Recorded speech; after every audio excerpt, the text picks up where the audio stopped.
Italian romantic drama deceitful love BBC series gold digger का remake है। तो चलिए जल्दी से इस सीरीज का रीकैप कर लेते हैं। गैब्रियल अमीर थी और वो एक सक्सेसफुल होटल बिजनेस चलाती थी। तो जब एलिया, एक आदमी जिसके पास सिर्फ एक बोट थी, उसकी जिंदगी में आया तो सबको शक था कि एलिया उसके पैसों के पीछे था। और ये पूरी तरीके से गलत भी नहीं था। एलिया नेपाल से था और उसने अपनी जिंदगी का काफी टाइम यूएस में बताया था। अभी कुछ ही टाइम पहले वो अपने देश वापस आया था और वो अपना बिजनेस शुरू करना चाहता था। जब एलिया ने गैब्रिएला से मुलाकात की तब उसके पास ज्यादा पैसे नहीं थे और उसने सोचा कि अगर गैब्रिएला उससे प्यार करने लगी तो उसको उसके पैसों का एक्सेस मिल जाएगा। गैब्रिएला का सबसे बड़ा बेटा स्टीफेनो अपनी माँ के नए रिश्ते के खिलाफ था। उसे पूरा विश्वास था कि एलिया के मन में कोई गंदी चाल है और वो उसकी माँ को कभी भी धोखा दे सकता है। गैब्रिएला को ये पसंद नहीं था कि कोई भी मर्द उसकी जिंदगी के डिसीजंस उसके लिए ले। उसके बाप और पति दोनों ने ही ऐसा किया था। अब वो अपने बेटे की बात सुनने के लिए तैयार नहीं थी और जो छोटी सी अनकंडीशनल प्यार की उम्मीद उसने एलिया में देखी थी उसे छोड़ना नहीं चाहती थी। लेकिन गैब्रिएला के मन में एक डर था कि कभी भी एलिया उसे छोड़कर किसी जवान लड़की के साथ चला जाएगा या जब वो उनके रिश्ते को सीरियस लेवल पर लेकर जाएगी तब एलिया गायब हो जाएगा। उसे एलिया पर पूरी तरह से यकीन नहीं था लेकिन वो चाहती थी कि एलिया उसके डाउट्स को गलत साबित करे। जब मरीना उसके होटल में आई तो गैब्रिएला ने उस पर ज्यादा ध्यान नहीं दिया। मरीना ने अपना इंट्रोडक्शन गैब्रिएला के छोटे बेटे निको के दोस्त के रूप में दिया। जब मरीना ने उसके कुत्ते को घर वापस लाई तो गैब्रिएला ने उसको शुक्रिया अदा किया और मरीना को अपने होटल में रहने का ऑफर दिया। मरीना ने यह ऑफर एक्सेप्ट कर लिया लेकिन जल्दी गैब्रिएला को यह समझ आया कि उसे मरीना के आसपास रहने से इनसिक्योरिटी फील हो रही थी। मरीना एलिया की उम्र की थी और गैब्रिएला को लगा कि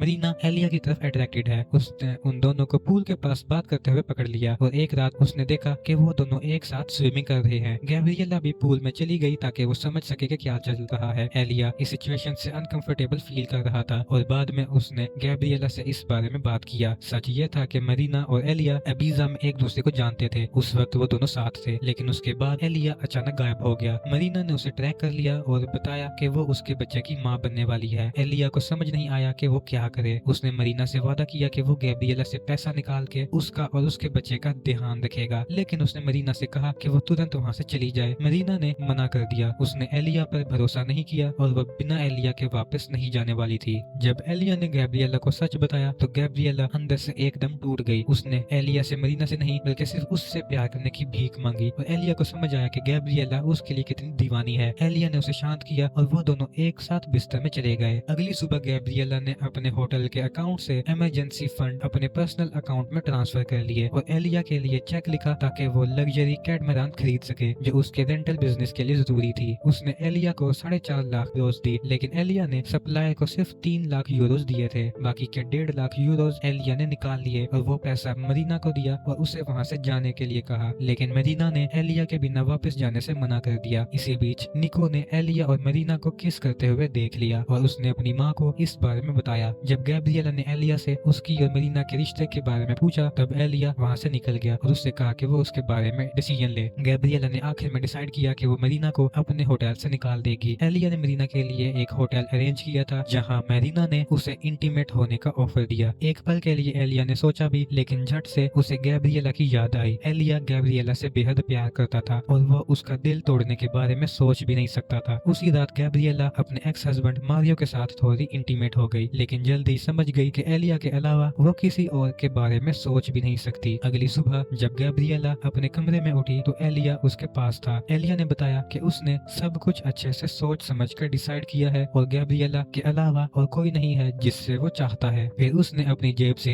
एक रिंग निकाली। गैब्रिएला शादी के लिए तैयार थी लेकिन उसके बच्चे इस फैसले से खुश नहीं थे। स्टीफानो ने गैब्रिएला के सभी कार्ड्स कैंसिल कर दिए और लीगल प्रोसेस के थ्रू अपनी माँ को बीमार करार देने की तैयारी शुरू कर दी। स्टीफानो और मारियो ने एलिया के अगेंस्ट कंप्लेंट फाइल की और एलिया को कोर्ट का नोटिस भेजा गया। अब एलिया को कोर्ट में प्रूव करना था कि वो किसी इलीगल काम में इन्वॉल्व नहीं है और उसका गैब्रिएला के लिए प्यार सच्चा है। एलिया को डर था कि अगर गैब्रिएला को अबीजा वाली उसकी गलती का पता चल गया तो वो उससे दूर हो जाएगी। उसने लीगल केस रोकने की कोशिश की और सोचा स्टीफाना को उसके सीक्रेट बॉयफ्रेंड की फोटोज दिखा के ब्लैकमेल करेगा लेकिन स्टीफानो ने पीछे हटने से इनकार कर दिया। स्टीफानो का बॉयफ्रेंड मथिया एक पुलिस वाला था और उसने स्टीफानो की मदद की एलिया के खिलाफ सबूत इकट्ठे करने में। उसने अबीजा में एलिया के बिजनेस की जांच पड़ताल की जहां उसका बिजनेस पार्टनर फ्रांचेस्को 18 फरवरी से लापता था। गैब्रिएला ने एलिया को इसी टाइम के आसपास ही मीट किया था। फ्रेंचेस्को के सोशल मीडिया पर एलिया के साथ के फोटोज थे जो उनके कनेक्शन को कंफर्म करते थे। मथिया को शक था कि एलिया फ्रेंचेस्को के गायब होने के पीछे शामिल था। कुछ ही दिन बाद लुसेटी की मौत की खबर मीडिया में छप गई और स्टीफेनो ने डिसाइड किया कि अब एलिया को उसके गुनाहों की सजा मिलनी ही चाहिए। इसी दौरान जब गैब्रिएला को पता चला कि एलिया ने सिर्फ 3 लाख यूरोज डिपॉजिट किए थे तो उसने एलिया की माँ से बात करने का फैसला किया। उसे याद आया कि एलिया की माँ ने उसे वार्निंग दी थी कि एलिया अच्छा आदमी नहीं है और गैब्रिएला अब सच जानने के लिए तैयार थी। गैब्रिएला को पता चला कि एलिया को उसका बिजनेस पार्टनर नहीं छोड़कर गया था, बल्कि जब काम बिगड़ने लगे तो एलिया खुद भाग गया था। एलिया ने बड़े बड़े लोन शार्क से पैसे उधार लिए थे और जब उसका बिजनेस नाकामयाब हो गया तो उसने फ्रेंचेस्को को उस लोन्स का सामना करने के लिए अकेला छोड़ दिया। ऐसा माना जा रहा था कि फ्रेंचेस्को की मौत में लोन शार्क्स का हाथ था। एलिया की मां ने बताया कि एलिया ने सिर्फ अपने बिजनेस पार्टनर को ही नहीं बल्कि पिज्जा में अपने लव इंटरेस्ट को भी छोड़ दिया था। वो लड़की एलिया के बच्चे की मां बनने वाली थी। गैब्रिएला को तुरंत समझ आ गया कि वो लड़की मेरीना ही थी। गैब्रिएला ने मेरीना से मिलकर जानना चाहा कि एलिया उसे सच में प्यार करता था या उनका रिश्ता बस एक धोखा था। मरीना ने सीधा जवाब दिया। उसने गैब्रिएला से कहा कि एलिया ने उसका सिर्फ पैसों के लिए इस्तेमाल किया था और उसे लगता था कि गैब्रिएला यह सब पहले से ही जानती थी। लेकिन गैब्रिएला इस सच को मानना नहीं चाहती थी और अगर मान भी लिया था तो वो एलिया को छोड़ने के लिए तैयार नहीं थी। उसे एक झूठा प्यार भी मंजूर था जो उसे जिंदा महसूस करा सके बजाय दर्द के साथ जीने के। मरीना बार बार गैब्रिएला को उसकी उम्र याद दिलाती रही और कहा कि एक दिन ऐसा आएगा जब एलिया को अपने पास रखना मुश्किल हो जाएगा। लेकिन गैब्रिएला इतनी आसानी से टूटने वाली नहीं थी। गैब्रिएला ने मरीना से पूछा कि उसने अपने बच्चे के साथ क्या प्लान्स बनाए हैं, क्योंकि उसने सिर्फ इस उम्मीद में बच्चा रखने का फैसला किया था कि अगर एलिया उसे प्यार नहीं भी करता तो वो अपने बच्चे के लिए वो जरूर लौट आएगा। लेकिन एलिया ने मरीना से साफ साफ कह दिया था कि वो गैब्रिएला से प्यार करता है और उसी के साथ रहना चाहता है। मरीना और गैब्रिएला दोनों एलिया के लिए अपनी जान देने के लिए तैयार थी, लेकिन एलिया ने अपनी चॉइस कर ली थी और अब गैब्रिएला को भी अपना फैसला लेना था। जब कोर्ट केस शुरू हुआ तो गैब्रिएला की बेटी गिलिया ने अपनी माँ के हक में बोलने का फैसला किया। उसने कहा कि उसकी माँ इतनी समझदार है कि वो अपने फैसले खुद ले सकती है, चाहे लोग उन्हें गलती पे ही क्यों न माने। एलिया को इस बात से कोई फर्क नहीं पड़ता था कि अगर उसकी माँ अपनी पूरी दौलत एलिया के नाम भी लिख देती है। अगर एलिया उन्हें खुश रखता है तो गिलिया उसे अपने परिवार का हिस्सा मानने के लिए तैयार थी। दूसरी तरफ मारियो ये मानता था कि गैब्रिएला मेंटली स्टेबल नहीं थी। एक दिन एलिया से झगड़े के बाद मारियो ने गैब्रिएला को बेहोशी की हालत में पाया था और उसने समझा था कि गैब्रिएला ने ज्यादा नींद की गोलियां खा ली थी। जब स्टीफेनो अपनी माँ के अगेंस्ट गवाही देने लगा तो गैब्रिएला कोर्ट रूम में आ गई। वो पूरी तरह से गीली थी और एलिया को एहसास हो गया कि गैब्रिएला ने उसकी सच्चाई जान ली है। जब कोर्ट ने एलिया से 1.5 लाख यूरोज के बारे में पूछा तो गैब्रिएला उसके पक्ष में बोली। उसने कहा कि उसने ही मरीना को वो पैसे दिए थे ताकि वो अपने बच्चे का ख्याल रख सके। स्टीफेनो के बात कोर्ट में नहीं टिकी जब उसकी माँ ने अपने लवर का बचाव किया। जब एलिया विटनेस चेयर पर गया तो उसने माना कि उसने गैब्रिएला की वजह से अपनी जिंदगी एंजॉय करने का मौका मिला था। उसने कहा कि उसका परिवार गैब्रिएला के इंटेलिजेंस और डिसीजन मेकिंग एबिलिटी को कम समझता है, क्योंकि जिस औरत से उसने प्यार किया था वो इतनी बेवकूफ नहीं थी कि कोई भी उसे उल्लू बना सके। एलिया ने यह भी कहा कि उसके अगेंस्ट जो लीगल केस फाइल किया गया था उसे गैब्रिएला को चोट पहुंचाने के लिए था। उसने गैब्रिएला के लिए अपना प्यार एक्सप्रेस किया और प्रॉमिस किया कि उसे अपना पास्ट सिर्फ इसीलिए छुपाया था क्योंकि उसे डर था कि गैब्रिएला उसे छोड़ देगी। स्टोरी के एंड में गैब्रिएला विटनेस स्टैंड पर आई और स्टीफेनो के डर के बारे में बात की। जब स्टीफेनो छोटा था तो उसने अपनी माँ को डिप्रेशन के साथ स्ट्रगल करते हुए देखा था और उसे डर था कि अगर एलिया ने गैब्रिएला का छोड़ दिया तो वो फिर से अपनी मानसिक संतुलन खो देगी। स्टीफेनो अपनी माँ को उस हालत में वापस नहीं देख सकता था, इसीलिए वो एलिया के साथ उनके रिश्ते के अगेंस्ट था। गैब्रिएला ने समझाया कि जब वो सिर्फ 17 साल की थी तो वो गलती से प्रेग्नेंट हो गई थी, लेकिन उसका बच्चा उसके पैदा होते ही उससे छीन लिया गया क्योंकि उसका परिवार मानता था कि वो